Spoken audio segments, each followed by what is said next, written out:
Hay un sonido que, una vez que lo escuchas, no puedes sacarlo de tu cabeza. No es un grito, no exactamente. Es algo entre un lamento y un aullido. Algo que viene del fondo de la garganta de alguien que ya no tiene nada que perder. Algo que parece salir del agua, de la niebla, de los lugares donde la luz no llega. Yo lo escuché una sola vez, y les juro que esa noche cambió algo en mí para siempre. Pero antes de contarles lo que me pasó, necesito que entiendan de dónde viene todo esto. Porque La Llorona no es simplemente un cuento para asustar niños. No es una leyenda que alguien inventó para que los chicos no salieran de noche. Es algo mucho más antiguo, mucho más oscuro y mucho más real de lo que cualquiera de ustedes se imagina. Esta es la historia de La Llorona, contada desde adentro. Parte 1. El mundo antes del llanto. Para entender a La Llorona, primero tienen que entender el mundo en el que nació. Estamos hablando del siglo XVI, México, el encuentro brutal entre dos civilizaciones que no tenían nada en común y que sin embargo iban a mezclarse para siempre. Los españoles acababan de conquistar al Imperio Azteca. Tenochtitlán, la ciudad más grande y poderosa de todo el continente americano, había caído en 1521. Los templos estaban destruidos, los dioses antiguos silenciados, los sobrevivientes sometidos. Pero hay algo que los conquistadores nunca pudieron destruir del todo: las historias. Las leyendas no mueren con las espadas, se esconden, se transforman, se mezclan con las nuevas creencias y aparecen de nuevo, disfrazadas, en la boca de las abuelas, en los cuentos que las madres les susurran a sus hijos antes de dormir, en las advertencias que los ancianos les hacen a los jóvenes cuando se acercan demasiado al río. Y es exactamente así como nació La Llorona, o más bien, como renació. Porque lo que muchos no saben, y esto es algo que descubrí después de años de investigación, de hablar con historiadores, con antropólogos, con curanderos y con gente que vive cerca de los ríos donde todavía se dice que ella camina, es que La Llorona tiene raíces que van mucho más atrás que la colonia, mucho más atrás que la conquista española. Sus orígenes se remontan a los dioses mismos. En la cosmología azteca existía una diosa llamada Cihuatl. Su nombre significa mujer serpiente. Era la patrona de las mujeres que morían durante el parto, una de las muertes más temidas y más honradas en la cultura azteca, porque esas mujeres eran consideradas guerreras. Morían en batalla, igual que los soldados, y su destino en el más allá era igual de glorioso. Pero Cihuatl no era una diosa tranquila. Los códices aztecas la describen como una figura que vagaba de noche, llorando y gritando. Aparecía en los cruces de caminos, cargaba consigo una cuna vacía. Y cuando alguien miraba dentro de esa cuna, no encontraba a ningún niño, solo un cuchillo de obsidiana, un cuchillo de sacrificio. Los sacerdotes aztecas decían que cuando Cihuatl lloraba, era una señal, una advertencia. Algo malo estaba por venir: guerras, hambrunas, la caída de imperios. Cuenta la leyenda que antes de la llegada de los españoles, en los últimos años del Imperio Azteca, algo escuchó la gente de Tenochtitlán, en la oscuridad de la noche, sobre las aguas del lago Texcoco, una voz de mujer llorando, diciendo siempre lo mismo: ¡ay, mis hijos! ¡Ay, mis pobres hijos! Los sacerdotes lo interpretaron como una señal terrible, y tenían razón. Pocos años después, el mundo que conocían desaparecería para siempre. Parte 2. La mujer que lloró al mundo. Pero la historia de La Llorona no se quedó en los templos y los dioses. Con la llegada de los españoles, con la mezcla de culturas que llamamos el mestizaje, la leyenda se transformó. Se volvió más humana, más trágica, más cercana. Y así apareció la versión que la mayoría de ustedes conoce. Una mujer, un hombre, unos hijos y una traición que lo cambió todo. La historia más común dice esto: había una mujer de extraordinaria belleza, joven, pobre, pero con una presencia que hacía voltear a todos a su paso. En algunas versiones se llama María, en otras no tiene nombre, porque su historia le pertenece a todas las mujeres que alguna vez fueron abandonadas. Se enamoró de un hombre rico, un hacendado, un caballero, alguien de clase alta que la vio y quedó cautivado por su belleza. Se convirtió en su amante. Tuvieron hijos, 2 o 3, dependiendo de quién cuente la historia.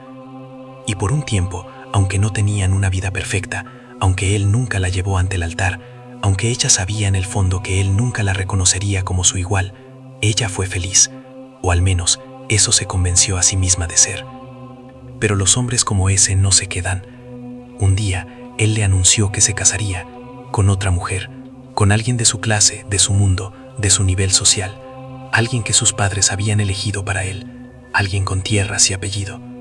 Y aquí es donde la historia se vuelve oscura, porque la mujer no lloró, no suplicó, no se hundió en el piso como él probablemente esperaba que lo hiciera. Hizo algo mucho peor. Tomó a sus hijos, los llevó al río y los ahogó. Nadie sabe exactamente por qué. Las versiones varían. Algunos dicen que lo hizo por despecho, para quitarle al hombre lo único que los unía. Otros dicen que lo hizo porque estaba tan destrozada por dentro que no podía pensar con claridad, que una especie de locura se apoderó de ella. Otros, los más oscuros, dicen que lo hizo a propósito, calculadamente, como el acto final de alguien que ha decidido que si ella no puede tener una vida, nadie podrá. Lo que sí saben todas las versiones es lo que pasó después. Cuando la mujer vio a sus hijos en el agua, cuando el mundo se detuvo y la realidad de lo que había hecho la golpeó como un muro de piedra, algo se rompió en su interior, no solo su corazón, algo más profundo, algo en su alma. Se tiró al río para morir con ellos, o murió de pena en la orilla, o simplemente desapareció. Pero no fue al descanso. Cuando llegó ante las puertas del más allá, del cielo, del inframundo, donde sea que vamos cuando morimos, le preguntaron dónde estaban sus hijos, y ella no lo sabía, o no podía decirlo, o la vergüenza y el dolor eran tan grandes que no podía ni pronunciar sus nombres. Y entonces la condenaron a vagar, a buscar, a llorar para siempre junto a los ríos, los lagos, los arroyos, los lugares donde el agua corre, a buscar a los niños que ella misma mandó a la muerte.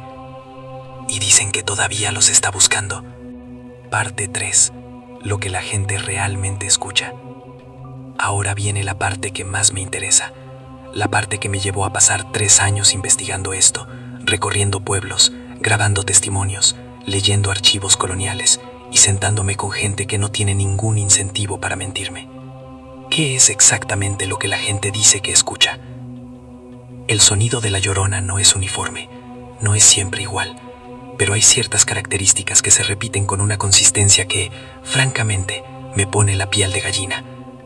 Primero, siempre es de noche. Nunca hay testimonios de personas que la hayan escuchado de día, no uno solo. Siempre es de noche, siempre entre la medianoche y las 3 de la madrugada, el horario que en muchas tradiciones latinoamericanas se conoce como la hora del diablo o la hora de la bruja. Segundo, siempre hay agua cerca, un río, una laguna, un canal, incluso una acequia pequeña. El agua parece ser el elemento que la convoca, el lugar donde su energía, o lo que sea, se concentra. Tercero, el sonido viene de lejos pero se acerca. No empieza de repente junto a ti, empieza en la distancia, como un eco, y va creciendo. Esto es importante porque muchos testigos dicen que al principio no saben qué es. Lo confunden con el viento, con un animal, con una persona llorando en alguna casa cercana. Y es solo cuando el sonido se acerca que se dan cuenta de que no tiene origen físico, de que no está viniendo de ningún lugar concreto. Cuarto, y este es el más inquietante de todos, el sonido siempre parece saber dónde estás tú. Varias personas me han contado que mientras escuchaban el llanto, intentaron moverse, alejarse, ir hacia otro lado, y el sonido los seguía, no de manera agresiva, no como si los estuviera persiguiendo, sino de una manera casi curiosa, como si algo los estuviera notando. Y casi todos coinciden en lo mismo cuando describen cómo se siente en el momento. No es solo miedo, es una tristeza aplastante, una tristeza que no es tuya, que viene de afuera, que se te mete adentro sin permiso y te deja vacío por dentro durante días. Uno de los testimonios que más me impactó fue el de un hombre mayor en Xochimilco, en Ciudad de México. Un señor de unos 70 años, campesino toda su vida, que no tenía ningún interés en el turismo ni en las leyendas para impresionar a extranjeros. Me lo contó mientras pelaba elotes en el patio de su casa, sin dramatismo, como si me estuviera hablando del clima. Me dijo que tenía 16 años cuando lo escuchó, que era noche de luna llena y él había salido a pescar en los canales, cosa que hacía seguido, que de repente el agua se puso completamente quieta, no había viento, no había sonido de animales, nada. Y entonces lo escuchó. No era un grito, me dijo. Era como cuando alguien lleva mucho tiempo aguantando el dolor y ya no puede más. Ese sonido que hace alguien cuando ya se rindió, pero multiplicado, como si viniera de 1000 años atrás. Le pregunté si vio algo. Me miró un momento antes de responder. Vi una luz sobre el agua, me dijo, como niebla, pero que brillaba, y dentro de la luz una sombra, alta, con el peso suelto, y estaba mirando para mi lado. Me quedé callado esperando que continuara. Me fui corriendo, dijo simplemente, y no volví a pescar de